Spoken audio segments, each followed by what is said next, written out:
Good afternoon, everyone, and welcome to the Lyons Air Museum. I'm Craig Foster, Chief Operating Officer of the Building Industry Association of Southern California, and I'm here with Bill Lyon, General Lyon's son, who we are commemorating today.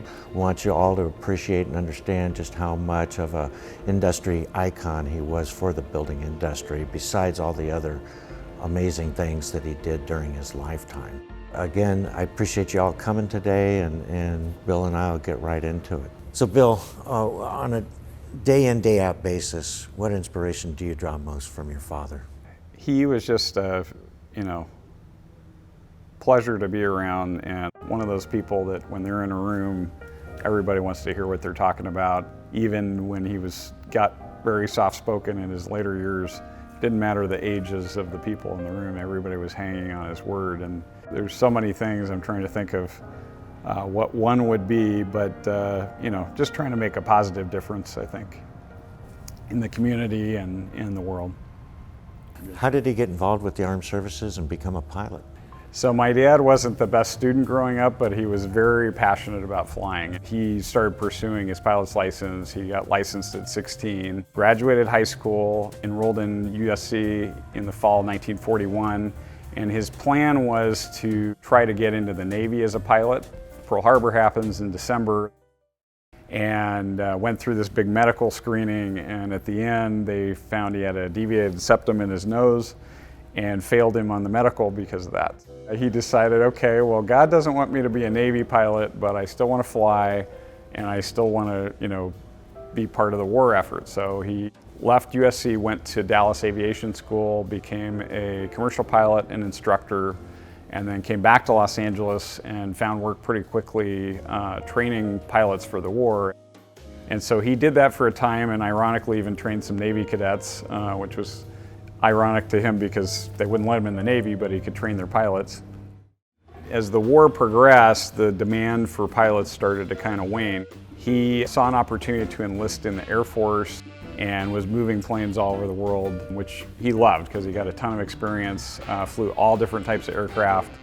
So after World War II, he stayed involved with the reserves and kept his flying up, and he had some civilian aviation jobs. So transitioning from the airlines into home building, how did that occur for him?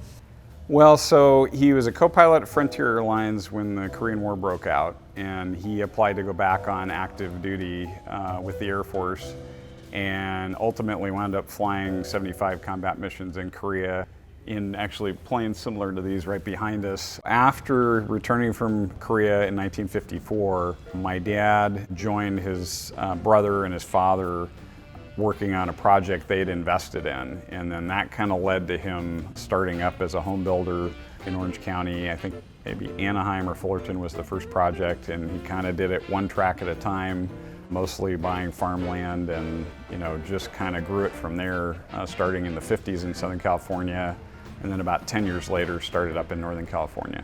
So Bill, what do you think your father's greatest impact to the building industry was? The homes that his companies built, we lost track, it got too convoluted after a while, but well over 100,000 that he was responsible for, and the number of families those have touched.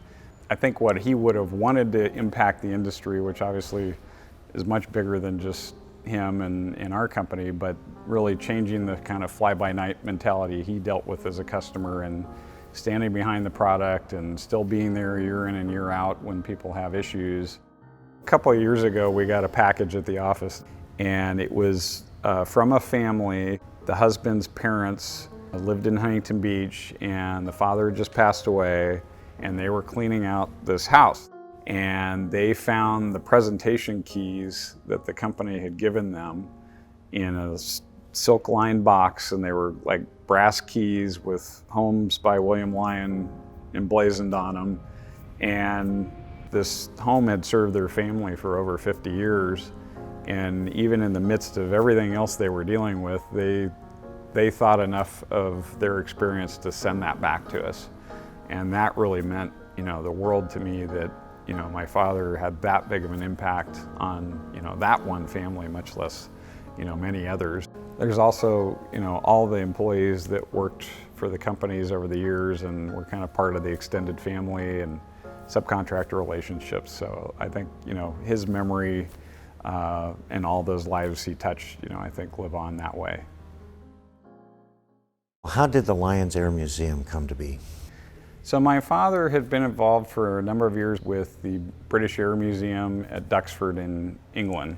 He was the U.S. chairman for a while and got exposed to the Imperial War Museum system over there, which is really incredible, and I think really was inspired by how they kind of keep the stories of World War II and all the sacrifices of that generation alive.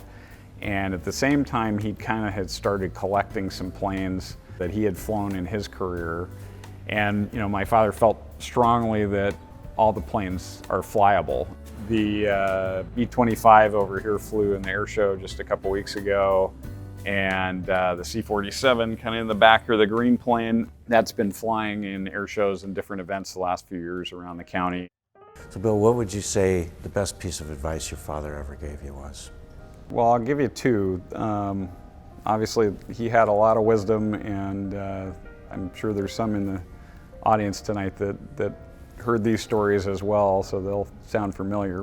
One would be volunteer for everything, and he felt that was really important in business, and also it really helped him in the military. He got tons of experience that way. If you just do the minimum, people generally aren't going to give you more responsibility. If you're looking for more to take on and more to learn, you'll get more, and then you'll rise to the top. The other would be prolonged effort and persistence, and particularly when things are tough, just sticking with it, not necessarily beating your head against the wall, keep trying new things, but don't give up, because eventually things will shift, things will change, the clouds will part, and you'll get through it.